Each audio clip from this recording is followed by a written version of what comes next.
Hello, I'm Harry Stachini and you are listening to the Staff Room Podcast, the show where each week I share anonymous stories from teachers who are overworked, underpaid and close to a mental breakdown.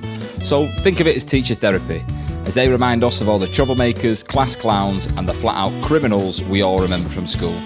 So join me and my guests and hear what your teachers really have to say.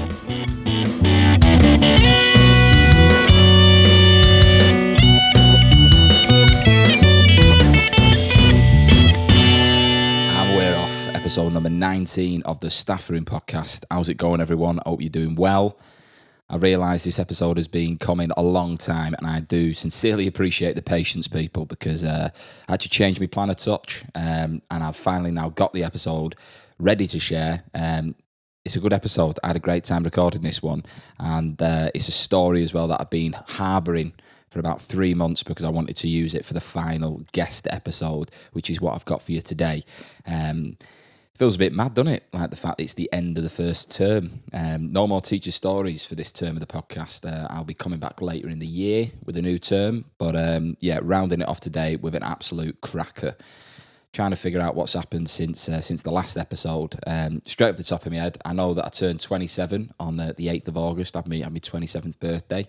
And it was a good birthday in some ways and less so in others. But I had a fun show on the Sunday at my gig in Castlefield.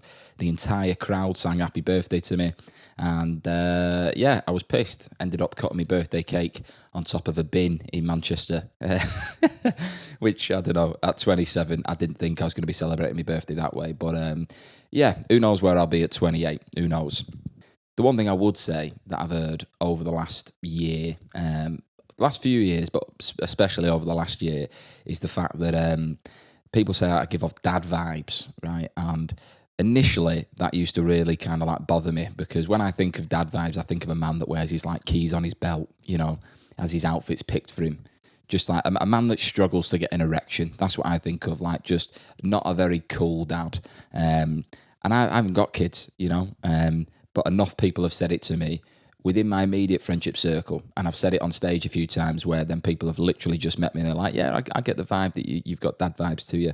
I'm now just leaning into it. So, yeah, don't know, 27, I haven't even got kids, but people already think I'm going to be a good dad. It would be hilarious if one day when I do have children and I'm in fact a terrible dad, and I can tell them, I was a better dad when you weren't here. But for the time being, dad vibes is where I'm at.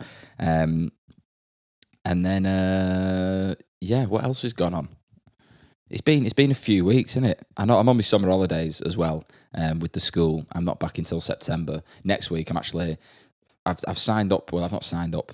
Me and my friend are going to go and cycle around Scotland for a week and do about 380 miles, which I realise as I've just said that aloud, that is incredibly dad vibes. Like, what are you doing this summer? I'm getting in Lycra, and me and my friend are getting on a bike. But it's going to be good. Weather looks all right. I've looked at some of the distances we're doing and the terrain, and a little bit nervous. I've just reminded myself that I need to get some chamois cream so I don't chafe my balls off. I'll sort that out after I've done the intro. Look at that, you're getting live input there, and then you've actually just caught something in the moment of me buying cream so I don't chafe.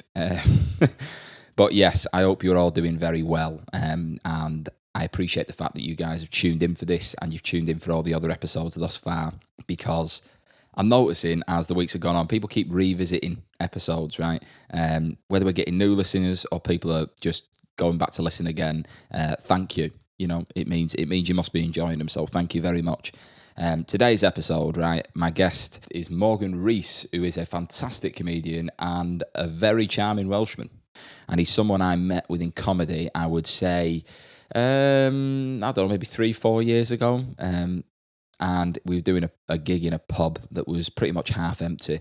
But since then, Morgan has, similar to me, we've gone on to like do way more comedy, get way better at it. And he was absolutely buzzing to have him on the show because I've not spoken to him in ages. He's just one of them where I've seen him like about at gigs and stuff like that, or up at the Fringe. So yeah, great to actually finally sit down and have a chat with him.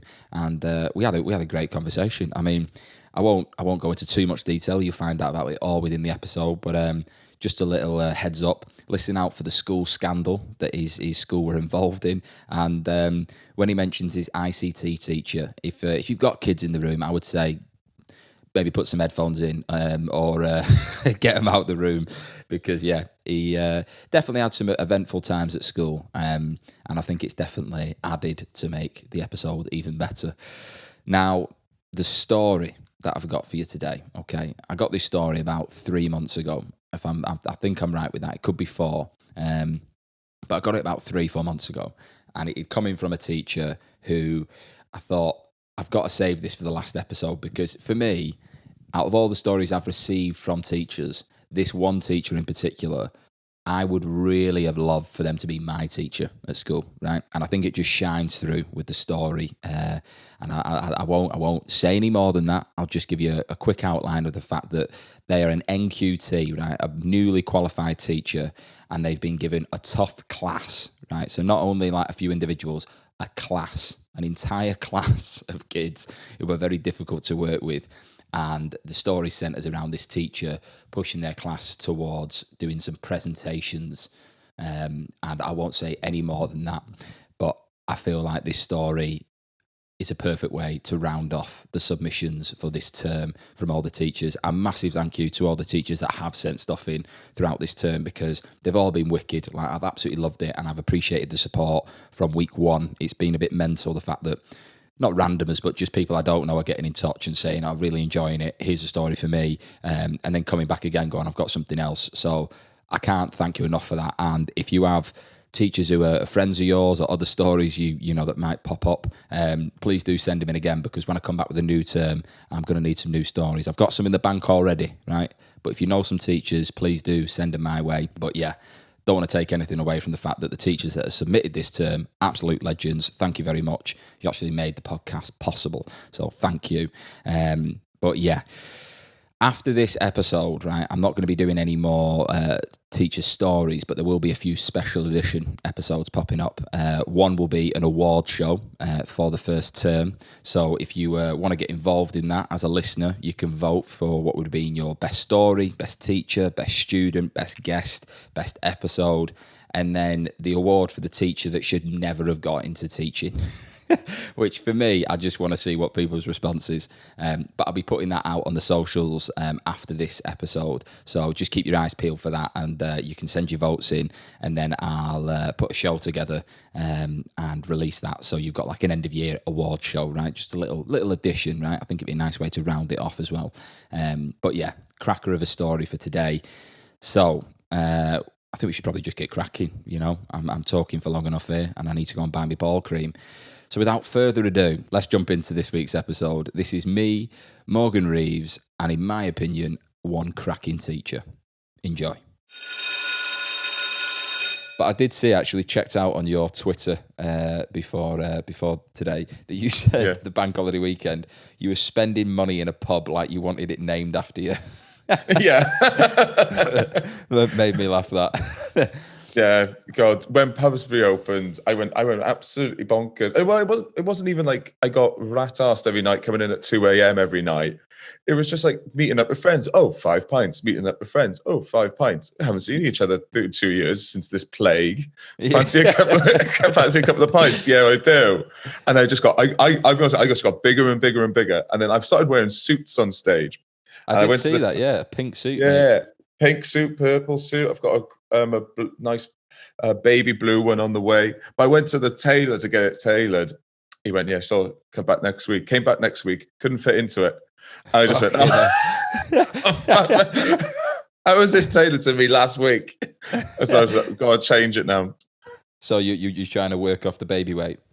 Yeah, trying to work off the baby weight at the moment. That's well, mind you, a suit's a bold look on stage, but if you can pull it off, the one I saw you in, that pink one on a video, you did look very it works, you know what I mean?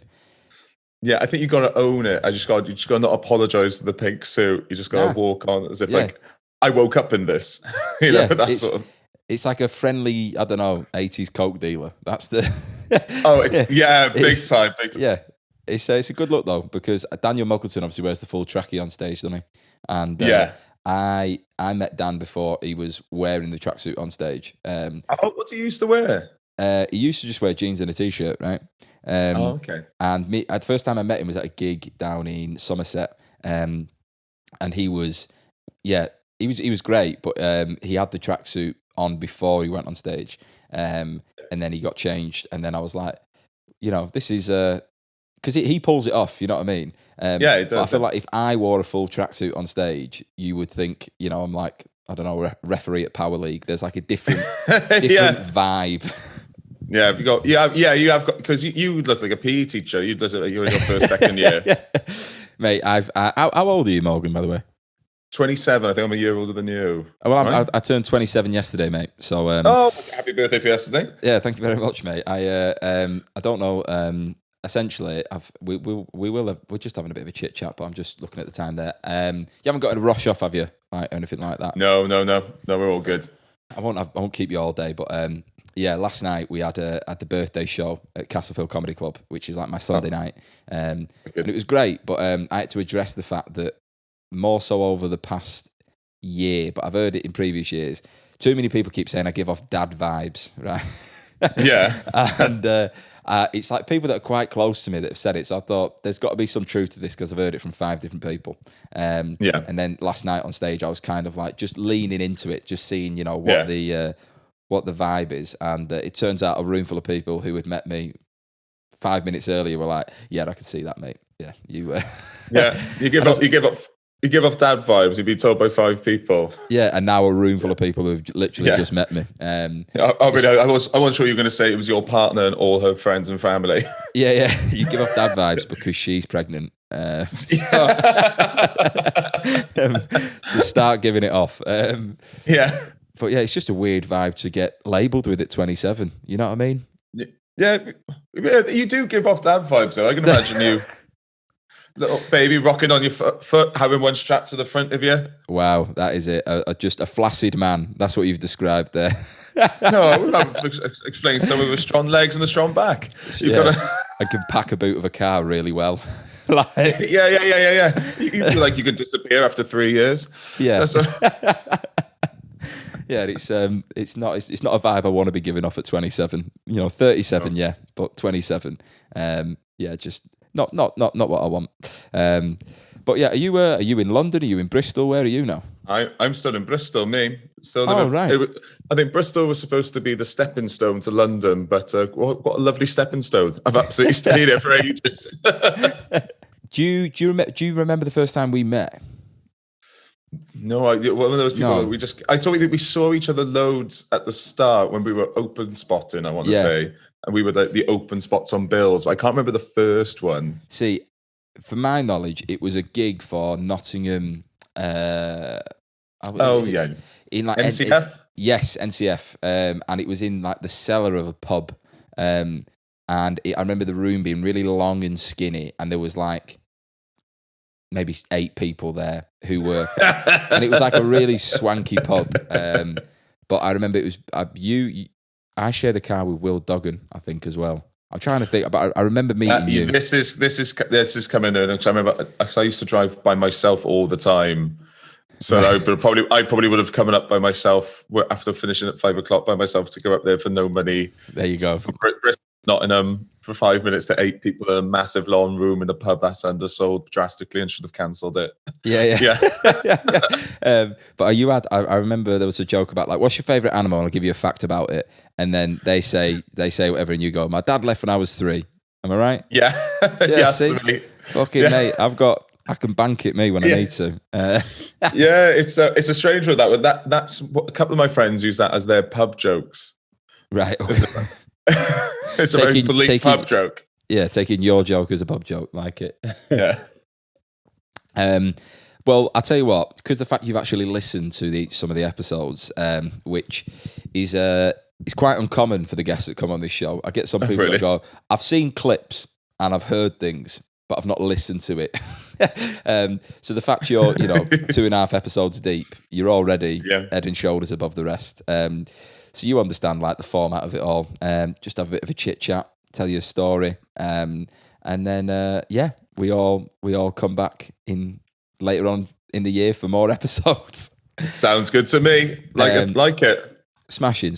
I'll give you a little bit of context, right, before we like get into the story. But I've been saving this particular story for the last episode, okay? Because I don't want to build it up too much, but like it came in, I'd say about 3 months ago, and I just been sitting on a story for 3 months. Sitting on it for 3 months, mate. Yeah, I thought I don't want to waste it, right? I just think it's got a nice feel to it, right? The teacher that sent it in, like I'd want them to be my teacher, right? So maybe it's just me being a bit selfish, but context is, it's coming from a teacher who at the time was an NQT, right? Newly qualified, first year of teaching, and they've been given a really tough class, right? So not even like a certain kid, like an entire class. And the story centers around the teacher trying to get the class to do some presentation skills of speaking and listening, right? So just to give you a bit of an outline, right? And for anyone that, listens to the first bit of the episode thinking, when is he going to talk about the story? That is enough for you to know it's coming. But before I do get into story, I always like to find out about the school days of the guest, right? Okay, coolio. So, coolio. Obviously, high school, preschool, Wales education through and through. Yeah, Wales all the way through, state school all the way through. Is it any different over there? Yes, a lot of it's in Welsh. That's a good point. Yeah. Yes. Sometimes people don't speak English and it's normal. That's very much but, that's the thing. You either went to an English school or you went to a Welsh school. It's English speaking, I should say. Yeah. So right. It's a little bit odd. I always went. All my family spoke Welsh, bar me. My mum and my dad Sorry, rallied just against the fact you said bar. Yeah. Sorry. But, sorry. Bars in Welsh. Okay, yeah. Sorry. Little shit. I know, but it was just dead subtle. You were just like, yeah, bar me. I just thought, right.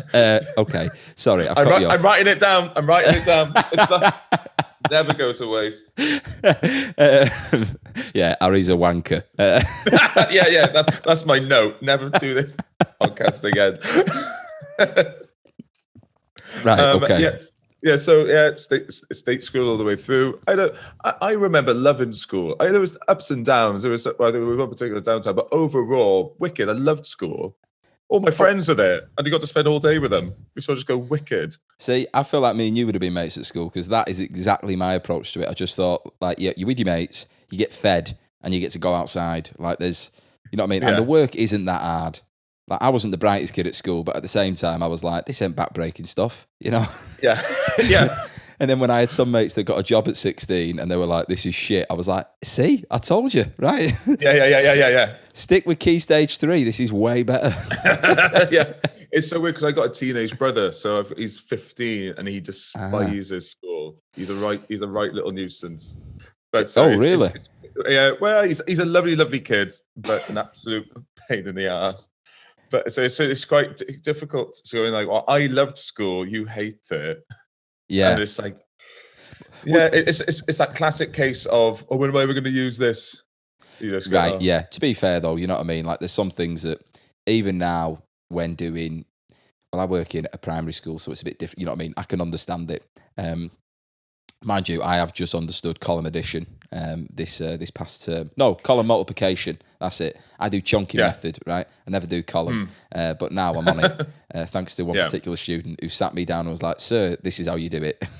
Oh, really? Yeah. I was like, thank you very much. But yeah, there are bits and pieces which I can understand from your brother's point of view. You're like, I'm never going to need this, you know? Yeah. It's just one of them. It's a difficult one. But you sort of just go, well, yeah, but you're still learning, isn't it? Yeah, exactly. It's like, yeah. Don't be put off by it. But I'm guessing you were quite sporty at school. No, opposite. I was I was a lump. Well, a lump when I met you. So I used to play rugby. Yeah, but you weren't a lump. You had a bit of timber, but I wouldn't say you were a lump. Oh, I'll show you my weighing skills. That sort of sends currents up your tells your fat percentage and your BMI. Until last week, I was obese. Right. Yeah, but mate, you've got a jawline. You're not fat at all. Oh no, incredible beards, no jawline. Okay. I don't have a great beard. I have an incredible barber. Right. That's what I've got. I've not got genetics. I got Harry, my barber. That's what I've got. Your barber's called Harry as well. Yeah. Yeah. So at school, you were a chubby lad. Oh yeah, big chubby lads. Yeah, absolutely crippled with the old body dysmorphia. If anyone else, shout out. It was but I loved rugby, so I played rugby a lot. But I like playing rugby. I don't like following rugby, and it's the same for all sport. Like I enjoyed 5-a-side playing football. You go, are you going to watch the match? You just go, we just did it for 90 minutes. No, I'm going to go. I have to go home and watch it. Yeah, that's fair enough. I was quite the opposite. I liked from both sides. As I've got older, I follow football, but I'm not massive on like watching other teams. I'll just follow United. That's it. But as a rugby player, then were you a prop? Yeah. Well, I used to be a back, and then I had a very fun summer. Like I was a prop next season. I remember that. Yeah. He's let himself go. Put him in the scrum. Yeah. I was one of those kids as well where I shot up at 13. Okay. I've been the same height since then. So like everybody would just went, this guy's going places. Like, I played for Cardiff Juniors, and like people would, and like I just went, he's going to be massive, and obviously everyone just outgrew. Yeah. And I'm a very modest 5'11". Yeah. So if you'd stayed within under 13s at the age you are now, you probably could have gone places, you know? Yeah, big picking time. up medals, cups, and all sorts. I went to a school where more people played rugby than football, but it was, you know what I mean? It wasn't massively rugby, but there was just a larger, percentage that did. Yeah. And my form tutor was the rugby player and the PE teacher. And in a PE lesson, one of the lads actually like speared him. And I remember all of us being like, "Fucking hell!" Yeah, I remember that. Yeah, it was. One of our teachers played for Cardiff, classic rugby player salary, So everybody's coming with teaching. And so Mr. Jarma, I remember when someone spear tackled Mr. Jarma, everyone went, "Oh no!" But like, I think when you've got an approach to school where you enjoy it and you just take it for what it is, your relationships with teachers is always, I think, pretty healthy because you just think they're just people, aren't they? So I can't imagine you caused them any grief, but did you ever have any teachers where you just thought, you're an absolute weapon, you? Did I think that? It was weird. I think there was one at the start, you just go, "You miserable prick." And then as you go through school, you ish mature, but you sort of just go, "Oh, you're like that because everyone around you is unbearable. And we're really annoying kids. That's why." It's like self-reflective. It's like when you like underage and you go into clubs, you just go, "Oh my God, all these people. And then you actually get into the club when you're 18, and you just go, "This is full of underage people. This is rubbish." And then, I remember that. Like, I remember Mrs. Rees, a maths teacher. She never yelled. I've never remember her never raising her voice. Right. But she was the most sarcastic, direct, spiteful person, and that's how she would never shout at you, but God, she knew how to make you feel small. Embarrassed, I think. Bullying. I think that's the word I mean. But she was wicked. Miss Egan was brilliant. Yeah. I've mentioned it before, but like I think like when you're shamed by a teacher, that is more painful than getting a bollocking, because shame's a weird emotion, man. Like when you know you are the odd one out and everyone's side-eyeing you. And I think kids become aware of that as they go through school in general, because if you're in like primary school where you're in the same class with everyone for like 7 years, everyone's so normalized to each other's behavior. But then as soon as you go to like secondary school and you mix them with other kids, and you're the one that's, I don't know, eating Pritt sticks, people are going to look at you and be like, "That's not normal, mate." Like, yeah. And you think, "Oh, I've got to stop doing that." But it was I had my form tutor was incredible as well. So I must think of a rubbish teacher. Maybe this is why I enjoyed school. I've been blessed with good teachers. But my form tutor was someone that went to teaching later in life. And he used to be a game developer. He was one of the original creators of Tomb Raider. So I remember that. Yeah. So he did it almost as a hobby. So I remember, I know we've sworn sworn a little bit, but he used to do this one thing. Apologies, feel free to. You can swear what you want, mate. It's fine. But he used to just say there's one rule was no disrespect and no swearing. So if he ever caught you swearing, he would come up. This is about 8 years ago, 10 years ago. He used to come up to you and smack you on the back of the head. And I would just go, "No swearing in my classroom, you cunt." And no, he never. Yeah, he did. Absolutely. Yeah, I don't know whether I can say it, Mr. Allen. Yeah, shout out Mr. Allen. He's wicked. But you were allowed to do it to him if you ever caught him. That's hilarious. Mate, I want Mr. Allen to send a story into this podcast. I think he's head of IT now. Well, his man management skills are fantastic. Yeah, I know. Fast forward 8 years, I'm at the McCumforth Comedy Festival. It's 1 a.m. We're on the dance floor, and I just get this smack on the back of my head. And I just get someone whispering in my ear, "Don't you ever swear, you cunt." And I turn around and it's him. And I just go, "Did you come and see my show?" He went, "Yep." Mate, that's wicked. It was wicked. It was so much fun. Then we got to catch up and get battered with your teacher. It was brilliant. It's weird in that sense, isn't it? Because how old is he now? I would say he's mid-40s, coming up to 50s, yeah. Oh, right, okay. So he was like fairly young as well then when he he had the Tomb Raider coin, didn't he? Oh, fucking hell. Yeah. Mate, that's insane, that. But I remember because he knew Keanu Reeves, and Keanu Reeves kept on, how, I don't know. I think it's because he spent time out there. Because I remember Keanu Reeves came to the pub in Penturk, the King's Arms, and it was just like, obviously he had all the brownie points on the planet then. Of course, he's the coolest teacher. Yeah. Mate, why the fuck did he end up in teaching, right? If he's made Tomb Raider, he's mates with Keanu Reeves, bring him up and go, "Mate, put me in John Wick." Just, even if you kick me through a wall, just put me in your film. Yeah, there was a form tutor of Leo from The Matrix. And you just go, what's Sir doing with John Wick is so funny. Oh my God. I wonder if he slapped Keanu Reeves around the back of the head.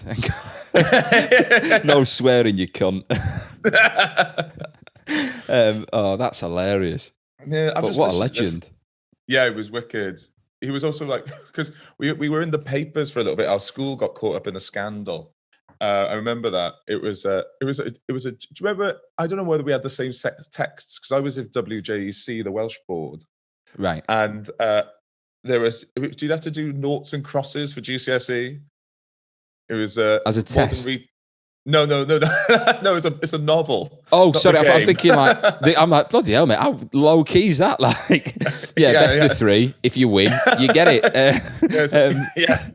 No, across the games. That's how we're tested. Sorry, no, we did not do that. It's a modern retelling of Romeo and Juliet. So obviously she commits suicide at the end, and the bizarre our English teacher, or as a creative writing task, made us all write suicide notes. It's 100% true. That's homework, and then obviously, like, loads of parents found suicide notes from of their kid, but also we had to hand them in, and we had our suicide notes graded and marked by a forensic team. Yeah. So some people got A's for their suicide notes. Other people got. Imagine that. Imagine getting a D on your suicide note. It not being good enough. Yeah. You failed twice. Yeah. This has summed up my existence. Even my final farewell isn't enough. Just covered in red pen and circles. You spelt that wrong. Yeah. Fingers crossed, red pen. Fucking hell. That is... Mate, that sounds very holistic at your school. Let's just say that, I imagine the head teacher's walking around in sandals. Like, I don't give a shit. Right? Yeah. Head of IT's calling kids cunts. English teachers doing suicide letters. Yeah. That's a nightmare with English. As someone that's a writer now, the fact that I hated English so much, I pretended I couldn't read and write properly. And then... I did that for a while too, mate.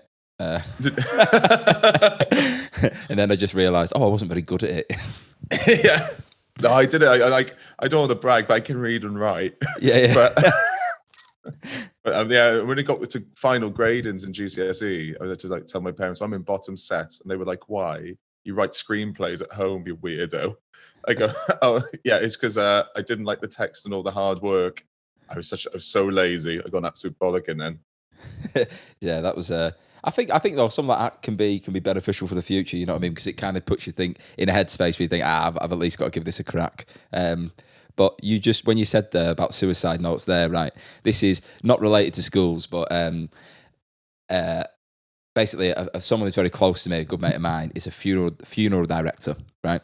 And he's our age, which is, you know, but he's done it for like 10 years, right? And he has no confidence when chatting to a girl on a night out, right? But can happily deal with like a grieving family, okay? Which I find remarkable. I'm like, how can you not do that? But, you know, just go and ask her name. No. But like, you know, I'm really sorry for your loss. He's great at that. Yeah. I'm only comfortable when they're stricken with grief. Yeah.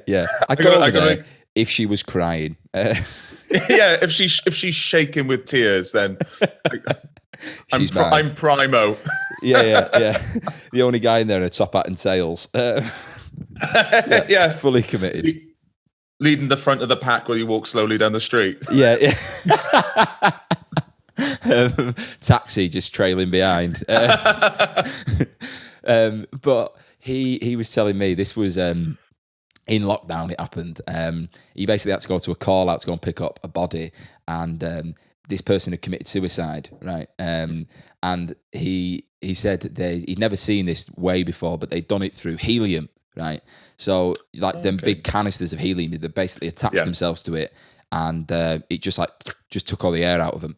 And I was like, mate, that is like, you know, I didn't even know it was possible. And he was like, yeah, mate, yeah, it was pretty bad. Took me about half an hour to get him off the ceiling. And I couldn't breathe after he said it. I was like, fucking hell. A bit like him. Yeah. But afterwards we were chatting about it, and I thought, awful way to go. But you've got to be able to laugh at things like that, I reckon. I wonder if that guy's suicide note was really high pitched. You know what I mean?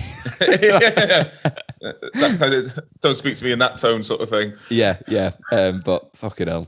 But right, let me get cracking with this story, because I feel like you're going to relate to it, because if that teacher, your IT teacher, was it Mr. Allen? We've named him. You know what I mean? He seems a good sport. Definitely. I loved forward the podcast to him. Yeah, I was. Well, I live with teachers, and do you? And classic case of teacher. Like, I think it's the same for like coppers and teachers are mates. All coppers are friends with coppers, and all teachers friends with teachers. So we've got teachers around all the time. Out with teachers. A teacher's night out is absolutely crazy. I think they try and compensate for a sensible job by being absolute animals on a night out. I can relate to that. The night out we had for the final, well, before summer, I was with I work in a department with like deputies and stuff like that. They're a good laugh. Like, they are definitely a good laugh. I think I would love to see you now take an assembly. You know what I mean? Like, that's that's where I think like they would definitely listen more. Because, you know, you're nodding to music that isn't playing. And that for me, they're just real people, aren't they? But if at any point when I'm reading this something jumps out, feel free, okay, to jump in. Sure. But yeah, I'll get cracking. So I started with, hello, the staff room. When I look back at the stories that I've gathered over my 15 years as a responsible adult in the classroom, a disproportionate amount of them come from this one particular class that I met during my first year as an NQT. Bizarrely, the school I was at had a policy that considered the best way to educate the students in English and humanities was to combine the two subjects. So specialists in verbs and poetry suddenly found themselves teaching volcanoes and poverty, while those with a flair for geography and history were expected to impart knowledge about grammar and punctuation. Which you get that all. You get that quite a lot, don't you? Like, people having to teach two things. Well, yeah, my PE teacher was the RE teacher, And I don't know if that was just because it has the same amount of letters as PE, and it was like, that'll do. You know what I mean? Yeah. But yeah. Get down and give me 20 prayers. That sort of thing. But yeah, in primary school, you teach everything. You know what I mean? You're like a Swiss Army knife, but you're just skimming the surface. You know, the amount of questions I've seen a kid ask about, like, I don't know, say like a famous figure like Nelson Mandela, and the person that's leading the lesson's just being like, "Yeah, I don't know." Yeah, you know, it's definitely not Idris Elba, but I don't know. Okay, that's I taught really briefly. Oh, did you? Not secondary school, or I taught first year mathematics at university when I was a master's student. Bloody hell! I was absolutely atrocious, because obviously I was also a student as well. So they would just see their tutor out on nights out. And I would see that as like an in to their group or that person or whoever. I do remember in the teacher training, they sort of just go, okay, so you're all adults and they're all adults. Can you not sleep with any of those adults? That's bad. If they've got to put that in the training, they've had a few in the past where they've gone, we should probably mention this at the start, you know. Just don't cross that line, you know. But that's how long were you doing that for? Well, I just did it for the 1 year when I did my masters. Right. Yeah. Fair enough, man. I would never have had a clue. Right. So, where was I up to? We were expected to impart knowledge about grammar and punctuation. As a drama specialist, who had blagged his way through a graduate training program as an English teacher, because it turns out they won't fund me teaching people to pretend to be a tree. I was suddenly expected to be an expert in English, history, geography, RE, and media, teaching this particular group 7 hours a week. I had no idea where to even begin. Right, and this is what I mean about them being a tough class, because they've said, to make matters worse, I'd been informed that even though it was April in their first year of secondary school, I was already going to be this class's 4th teacher of the year, right? That's impressive. That's a turnover. That's more than one a term, really. Well, no, nearly one a term. Their feral behaviour had beaten the previous victims into submission, and I imagined that I was not so much viewed by SLT as a solution, but more as collateral damage and completely expendable at this early stage of my career. What a way to see yourself. That's horrible. They've got awareness. I just think you're walking into the lion's den, aren't you? Because if they said, right, this class they've had 4 teachers, and you're like, it's Easter. You know what I mean? Yeah. Like we've got like another 8 weeks to go. But yeah, they've dived into it, and that's why I like the story. Well, when I first moved to Bristol, I lived with 8 people that did teach first. So, you know, that one where they all go to rough schools and they sort of do their PGC on the job. So hearing back all the stories, what would people coming back with? I know that one of our friends, he went to one in Weston-super-Mare, and they had like a one chance policy where you were allowed to do once or you were out for the day. Right. In the end, obviously the kids didn't want to be at school, so they just went, should we just all headbutt each other? And that's what they did one day. I don't know whether I can say his name, but Tim Chortle told me that story. Well done. I like this. You're just finishing people's careers left, right, and centre. He didn't start it. It wasn't a case of Chinese whispers. He didn't nut anyone, and when I was a tutor, I didn't sleep with any of the students. Okay, I just want to clarify that. For the purposes of the tape. Yeah. Imagine this getting played in a courtroom. Like, you seem to laugh after that. It was a podcast. Your Honour. But yeah, they've said here, the first time I'd faced off with the class, I'd been armed with a valuable piece of knowledge by a well-meaning colleague. Stand at the front and don't speak until they are completely silent. At the first attempt, I stood there for a full 18 minutes. Fucking 18 minutes, mate. Like, that's a long time. 18. I've done the opposite of that, but at a gig. Yeah, I was just about to say about that, because it's like, well, they've said here, right, that while they joked, sneered, stood up, sat down, crawled under tables, punched, kicked, and shouted out, determined not to crack, I stood completely still, right? And like what you're saying there, when you're at a gig, when it's rowdy, if you got up there and you just didn't say a word until they were quiet, I think you would very quickly just be told to leave. You know what I mean? Oh, yeah. Unless you have a massive presence where you can, silence a room without saying anything. But yeah, when it's rowdy, I almost feel like you don't want to go above them, but you do need to be like, right, eyes on me now. Yeah. Fingers on lips, eyes forward. Yeah. I'll tell you what, this class sounds like the school equivalent of Rip Roar. Yeah. Is it well? Like, what's your technique, right? When it's rowdy, I mistake energy for volume.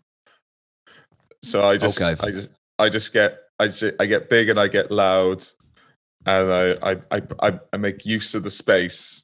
Okay. But I had to do that. I was doing Bath Comedia this Saturday, and it was rowdy. I think it was 3 stags, 2 hens, 1 big birthday party. And I thought, well, I need a couple of drinks to get through this. So I had a couple of drinks. I'm not saying I was drunk, but I forgot to go on after the final act. You were emceeing it as well. I was emceeing it, yeah. So, I think when you're emceeing and it's rowdy, it's like you're almost like in the best spot because you can dictate how the rest of the night goes. Yeah. Yeah, and fair enough, you have to kind of deal with the shit unless they are being twats and shouting out with the acts on stage. But when most of the time they're just giving it to you, because I think anyway, when I'm emceeing, because the tone of it is different and the rhythm, because you're not necessarily expected to just do joke. You're just like having a conversation, and you've got enough confidence in yourself to think, well, if you try and make me look a dickhead, fair play if it's funny, but I feel like if I give you enough rope, you'll do it yourself. Big time. Because I remember when I was doing an open spot at the Comedy Store in Manchester, and do you know Steve Harris? Yeah, I was with him last week. Yeah, he's like really good club comic, isn't he? Like just solid. And he was opening. And the MC had set the night up, but this group of like fellas at the back of the room were being really rowdy and just wouldn't shut the fuck up essentially. And Steve, when he went on, like the mic's in the middle of the stage, and it's quite like you've got a fair bit of room when you're at the store in Manchester. Yeah. And he just walked to the edge of the stage, facing the direction of where these fellas were. He's not touched the mic, right? And he stood at the end of the stage, and he's not the biggest guy in the world, Steve. No. And I remember him being watching him on the telly, and he's like, "Just shut the fuck up, mate. Right? Shut the fuck up. You're not scaring me. You're not intimidating me. I'm from Little Holton, right? I fucking have you." And the room's like silent. And then he slid over to the microphone and like whipped his eyes around to everyone else and just went, "Hiya." and the room just went up like that. Because it was like he dealt with them so well, and I watched that and thought, oh wow, like he didn't need to grab hold of the mic and be like, "What's going on there?" It was just like, I'm going to do this before I start the show, because it almost like separated them dickheads from everyone else, because everyone was kind of like, just shut up. But the way he did it, I was like, that was very good. Yeah, it is so cool when you see like club stalwarts do stuff like that, and like when I still now just go right. I'll never look at it back again. Yeah, I had it on Thursday. I was doing a gig in outside of Bradford, and we will get back to the story, but like this is relevant. There was the room was weird because if you can imagine, like there was like 3 different audiences. You had the main one in front of you, this little room to the left, and then like a partition wall that had a window taken out of it, and then the audience through there. Yeah. So it's just like they're everywhere, but they're not necessarily together. I'm with you. And there must have been about 80 people in this room. And it was quite rowdy. But these group of people on this other side of this partition wall were like chitter-chattering. And I could hear it, but I thought, I'm not going to address it immediately. I like built a bit of rapport and stuff. And then when it started to get too loud, I turned and I said, "What's the issue? Like, what's going on? Are we all right?" And And one table went, no, we're telling them to shut the fuck up because we can't hear a word you're saying. And I said, can everyone else hear what they're saying as well? And I said, because I can. I said, I'm just, I thought they were going to figure it out. And they went, yeah. And I went, so for the benefit of the room, do you mind just, shutting the fuck up? And the room are like, hey, like that. And the table then go quiet. And then I got to a piece of material where I was talking about teaching. And I just said, just out of interest, are there any teachers in? And a woman who was part of that chatty group was like, yeah, I'm a teacher. And I went, all right, what do you teach? And she said sex, right? Thinking that it was going to get a big laugh from everyone. And it didn't. And then I went, I went, all right. And the school know you do that, right? Is that that's okay? That's actually part of your job description, is it? And then she was like, I don't want to say any more. And I went, well, at the moment, you've not confirmed if you are or aren't a nonce, right? And that's worrying because you've said you teach them sex. And then she went, sex education. And I went, there you go. See, you know what I mean? And it was like, I was like, I realised you were trying to make a joke. It didn't really work, did it? I said, but you were trying to chat earlier and that wasn't working. So maybe just shut up. And by that point, she was fuming. But, do you know what I mean? When you think about... Oh, well, when hecklers try to be funny. Sometimes it's weird. So sometimes they will say something that's really funny. Yeah. And I think you have to give them credit. Yeah. I think but when they are failing over and over and over again. Yeah. I'm going to... I can't think who I saw who did... basically, this guy was... Someone in the crowd kept chipping in. And every time they spoke, it was quiet. And then every time the comedian spoke, they got a laugh. And they were like, you see the difference between me and you? When I talk, I get that. And then when you talk, do you hear that? That's nothing. And then it'd get a laugh again. And he'd go, but you only got a laugh out of that silence because I just said that. You know what I mean? And it was like really, you just belittling the person. And but it's not like it's not being warranted, because you wouldn't just, well, I wouldn't be a tit to someone unless they deserved it. But the fact that woman was just yipper-yappering and then chitter-chattering. I like it. I like it. They sound like a group from the 70s. Who had one hit. They look like they came... Yeah, they came last at the Eurovision, yippee-yappers. There'd be like a question on Pointless. Yippee-yappering, yes. But yeah, this fucking woman was doing my head in. And I feel like from this teacher's point of view, the fact he's determined not to crack and stood there completely still. Oh, brilliant. Yeah. At no point can you turn around to a room full of kids, unless it's your last day, and just be like, shut the fuck up. Yeah. Or if you're your IT teacher. I hope he doesn't tire easily. Yeah. Mate, I was doing Tomb Raider, right? And now I'm here. Yeah. Right. He said, I imagined I oozed with confidence and an aura of authority, but to them I must have looked more like a rabbit in the headlights and was unsure how to avoid this terrifying juggernaut hurtling towards him. Eventually, there was a moment of silence, long enough for me to introduce myself. This lasted a full 7 seconds before the noise erupted and it started again. This time for 14 minutes. Progress, right? I tried to follow the school systems, setting detentions, filling out reports, phoning home, in a bid to show them that I was in it for the long haul. On one occasion, I was genuinely terrified that I'd been an accessory to a very violent crime when one very angry African dad told me in an extremely sinister tone, I can assure you he will not be a problem anymore in the future, and then put the phone down.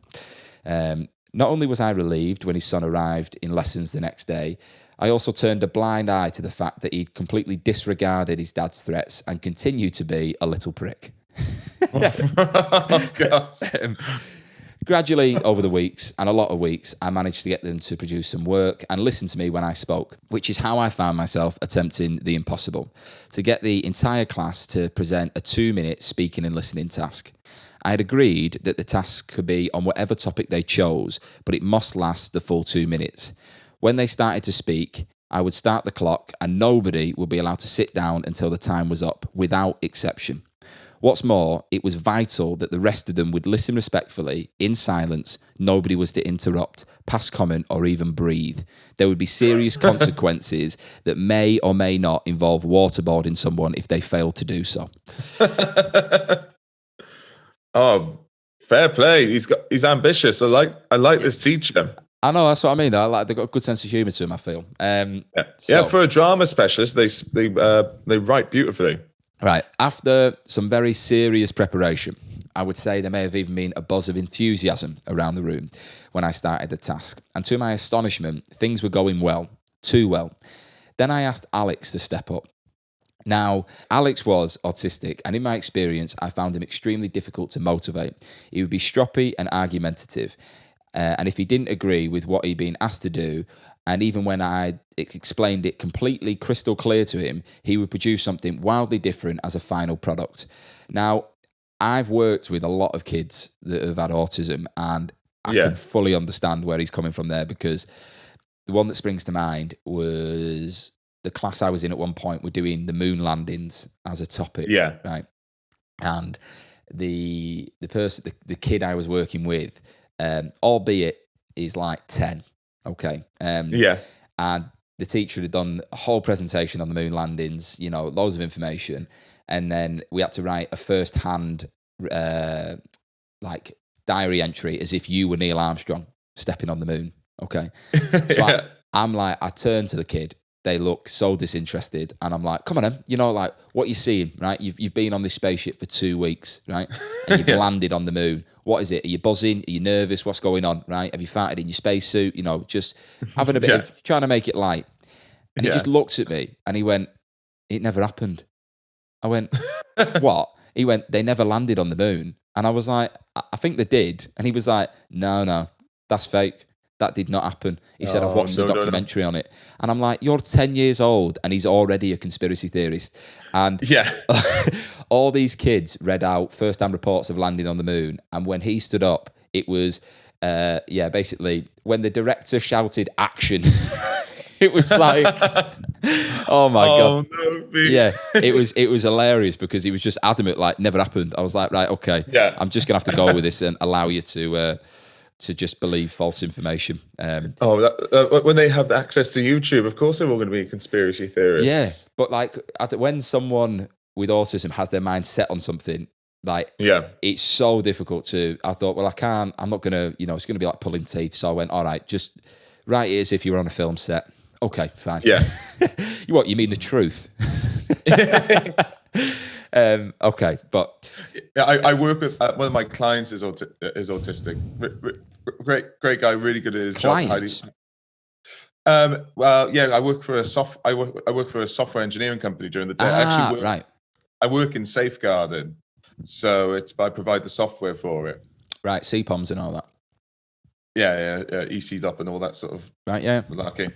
Yeah, that's me. Hell, look at that. See, I'm the other side, but I'm the database guy. Well, that's very exciting. Right. So he produced something wildly different from the final product. However, Alex's autism was also my trump card, as autistic children can very often find an interest in something that they are so passionate about it almost becomes an obsession.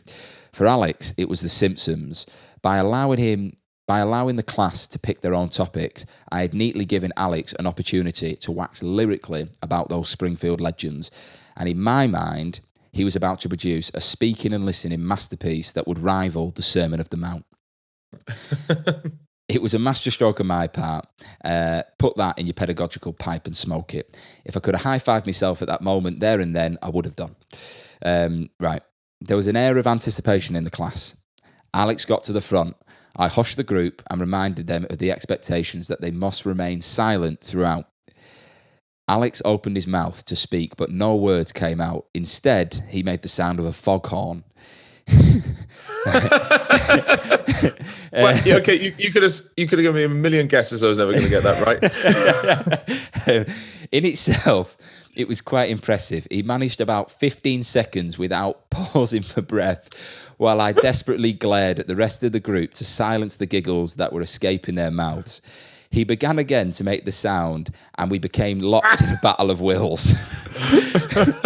He was determined that I would ask him to stop, and I was determined that he would see out the full 2 minutes. It was a standoff with the rest of the class on the edge of their seats, determined to see who was going to crack first. Right. That's so good. That's so good. As he began to run out of steam, the sound became more like a dentist drill. As he manly fought on, eventually, after a few brief pauses for breath and a stuttering finale, he came to a complete halt.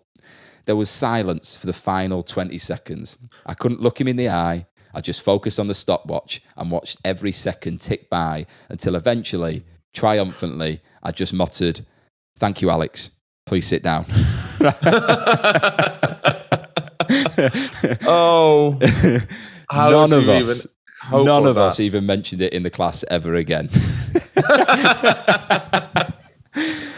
It's like there's two more bits to it on the end, but like in that moment, like the fact the teacher is stuck to their guns and just being like, no, if that's what you're doing, you're doing it. You know what I mean? God, imagine being there. I feel so sorry for those kids because I'm an adult that's allowed to laugh, and I wouldn't be able to stifle that. Mate, I've been pissing myself laughing, but at the same time, the fact, well, he's been in this class for a while, and before they just were raucous. For the fact that it seems like, well, you don't know what everyone else's speech has been like, but if they've been respectful, and then to have that and still remain respectful, you'd be like, that's progress, definitely progress. Yeah. Oh yeah, that's so funny that's progress. That is progress.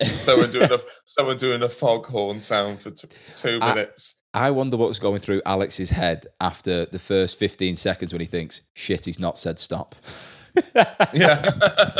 Like, I've just got to keep going because, you got to have some pipes to do that. Yeah, you got to go through all the back catalogue of B-sides thinking, what other noises can I do?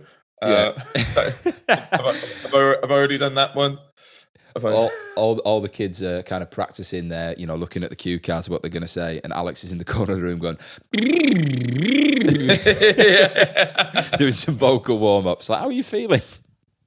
Just you wait, God. Sir. I've got something in my bag for you. And I bet that wasn't the worst speech either. Yeah, that's a good point. Good projection, Alex. Thank you. You have to do that whole compliment sandwich thing. Yeah, you could maybe mix it up, but I appreciate the fact you got up there. Okay, thank you. We're moving on.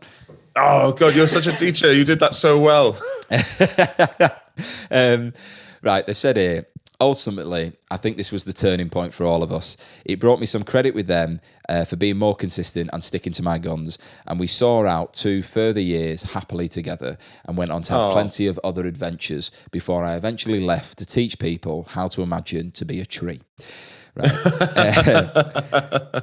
When I left, they were kind enough to pretend to be upset and presented me with a heartfelt and thoughtful gift which they'd handmade, which was far more valuable than anything they could have bought for me. But the thing that has left me the most satisfied were these words, uttered in response to a perfectly harmless question. I've taken these words ever since, and they have gone on to shape my entire philosophy to teaching. One lad was asked as I was leaving, "Was Sir a strict teacher?" He thought carefully for a moment before answering, and then said, "Nah, not really. But if you mess about, he takes the piss out of you, and it's just not worth it." Excellent. I thought that was a belter. Oh, that is phenomenal. What a brilliant story, how amazingly written, and what a philosophy to leave it with as well. Yeah. To extrapolate from it. That's wicked. Because they just... Go on. There's some very, very lucky imagined trees out there that are being taught by this person. It's one of them where I would want that to be my teacher, Yeah. And immediately when I read it, I thought, this person's a good egg. Because if you've binned off 4 teachers as a class and you see someone walking in, I was working with a group of kids last week who their school was on Educating Greater Manchester, right? And it was in the press for the head teacher duped the stats and scores and basically left. The school got put into special measures. It was the second worst school in the country, right? And the kids that I was working with said for 3 years, all their lessons were truth or dare or spin the bottle, right? So a teacher would get into the class, they would bully the teacher out of the room, either throwing bottles at them, calling names, or just throwing books. Raucous, right? then the teacher would leave the room, they'd lock them out, push all the tables to the middle, and then play Truth or Dare or Spin the Bottle. And that was it for 3 years. And I was like, that must have been like, it sounds like the Lost Boys in Peter Pan. You know what I mean? Like just running free. And they said, they used to make bets. Mad that all they did is spin the bottle. Oh man, you think that's pretty low key? Like, for 3 years, instead of lessons, you did spin the bottle. Yeah, that was it, because they were like, well, the teacher wasn't there, and I said to him, I was like, surely there couldn't have been more bad kids than good kids, and they went, no, it was just that the bad kids had a louder voice, and it was easier if you can't beat them, join them. You know what I mean? And because these kids that I was working with had chosen to come on this program, so like it wasn't that I was dragging them in; they'd chosen to be there. So I thought, you've got something else about you, you know. But the stuff they were telling me, I was like, it must have just been so depressing to be there. Big time. Yeah, they used to. The point I'm making is, they used to make bets in front of the teacher, actually like money of how long that teacher would last, right? And they would do like tally charts on the board for days that they think they would last, and then they would go. They got rid of a guy within a week. Got rid of a guy before lunchtime. The longest one they said they had was 2 weeks, because it was constantly, they had supply all the time, and they just used to bin them off. You're a bit like, supply's so expensive as well. But I feel like maybe if this guy had gone in there, imagine standing in front of a class for 3 years just waiting. While they're all getting off in the middle. Yeah, maybe they'd start listening if you started touching yourself, and then hang on, we got this new teacher and he's doubled down. He's brought his own bottle. Let's go.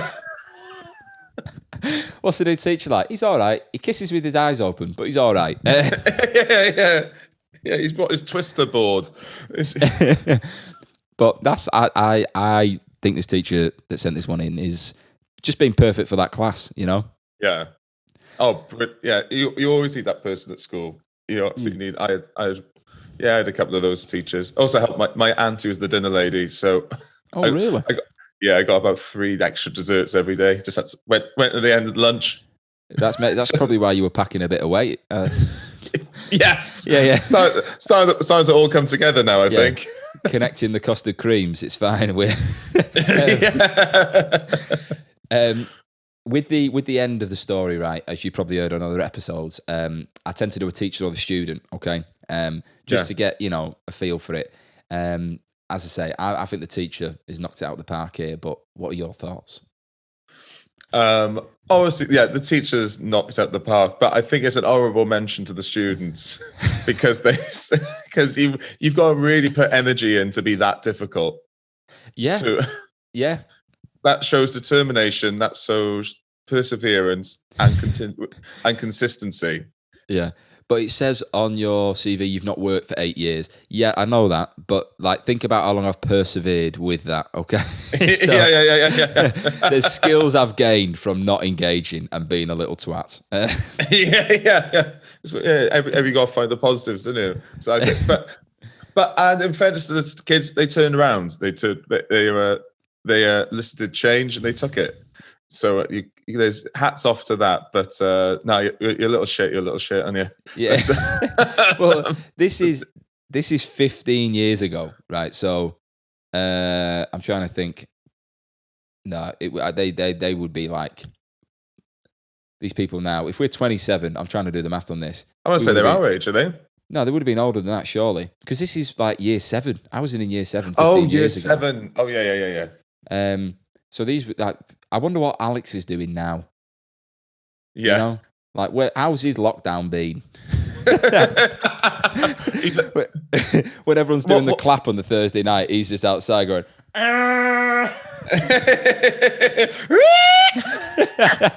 they're like, oh, he's 40 seconds without a breath. He's getting better every week. Yeah. Is that, or he's strapped to the front of a very cheap ship? I've paid to see that. Yeah. Okay, so you're going. Is that students there? No, I'm going. Who came out best today? I would say Yeah, the yeah. teacher. The teacher. I just wanted to give the students an honourable mention. Fair enough. Do you know what? I didn't think you said honourable. I thought you said horrible mention. And Oh I was like, no! all right, feel free if you want to slag him off, that's fine. But that now makes total sense. I'm thinking he's been quite nice about these people. Yeah, if this him being horrible, I can't wait to see where he's being nice. Yeah, fucking hell. But also as well, thank you very much for actually coming on the podcast. Do greatly appreciate it. That's all right. Thank you very much for having me. I love guesting. It's wicked. I know when I've guested on other people's podcasts, it's a different pressure. But you know what I mean? It's like it's nice. It's nice. It's just casual. But is there anything you would like to plug or where people can get you online? Because I will add stuff in the show notes. But Sure. So my social media handles are Morgan the Rees. I put stand-up and sketches up all the time. I'm in a sitcom at the moment. If you want to watch that on BBC Sounds, that is tremendous. It's called Bina and Ambrit. It's absolutely brilliant. And then we haven't finished filming, but when does this come out? Yeah, it will be Friday. Friday. Do I? I don't want to jinx it, but check because the project hasn't been announced either. Check my handles. It's something's coming out on a big channel soon, and it's international. It's international as well. So fingers crossed you'll like it. Oh, sweet man, that sounds good. Yeah, after the recording, I'll tell you. Okay, cool. But yeah, thank you very much, and I'll edit all the rest of this bit out. But yeah, I'll see you soon. All right. Yeah, I'll see you soon. Come down to Bristol. Let's do something in Bristol. I'll see you when I'm in Manchester. Oh mate, yeah, that'd be wicked. Honestly, you said you had a Sunday show, right? Yeah. Yeah, mine's a Sunday show, so we'll figure something out. We'll switch. We'll flip. I'll come up and do your when you do my one. And there you have it, the final story for this term of the podcast. What an absolute cracker to leave it on. I mean, I loved it when I read it. I thought it made for a great episode, and I think the kids in that class probably really loved that teacher. What an absolute legend, turning it round. It's like one of them Hollywood moments. At first, the kids don't accept him, then he becomes one of them, and then he actually pushes them further forward. But the fact that the kids didn't mess about because they would get the piss ripped out of them because of this teacher is what makes them my favourite teacher of the series. I mean, yeah, just brilliant. So I hope you've enjoyed listening to that because, yeah, as I said, I really enjoyed making that episode. Massive thank you to the teacher that sent it in. Obviously, you know who you are, but thank you very much. And if you do have any more gems like that from your 15 years of teaching, please do send it in. I'd love to know what happened after you left. I know you went on to teach people how to be trees, but there must have been a few shady performances, Just please send another one in. By God, it was absolutely fantastic. And how great's Morgan Rees? I mean, go and check out his stuff. Very funny fella, and like one of these guys that you're probably going to see way more of in the coming years and months and whatnot. Years and months, it should be months and then years. But definitely worth checking out. I've added all his social media bits and pieces into the show notes. So if you want to follow him online, please do. As I say, he's a very, very funny fella and hard-working comic. So, deserves success. And if you've enjoyed listening to this, go and check him out. I'm trying to think when I'll have the end of year awards ceremony episode ready. And I'm not entirely sure yet. I'm going to give it a few weeks to kind of give people time to get the votes in. And I'll put it out on social media. So as soon as you see anything and you want to vote, you'll be able to get in touch with me on social media, and then I'll put them all together and make a show of it. Right, it'll come together. I'm still figuring it out in my head, but essentially, I want the people that have tuned in, week out, to have a bit of a say. It's as much yours as it is mine. We've both been here for the ride. But yeah, keep your eyes on the socials, and I will get something out to you in the coming weeks. Thank you very much for tuning in, and you'll hear from me soon, okay? So hopefully the bike riding in Scotland will be fine and I won't get peeled off the front of a 40-ton lorry. But if I do, you've got the podcast to remember me by. But yeah, look after yourselves, everybody, and take it easy.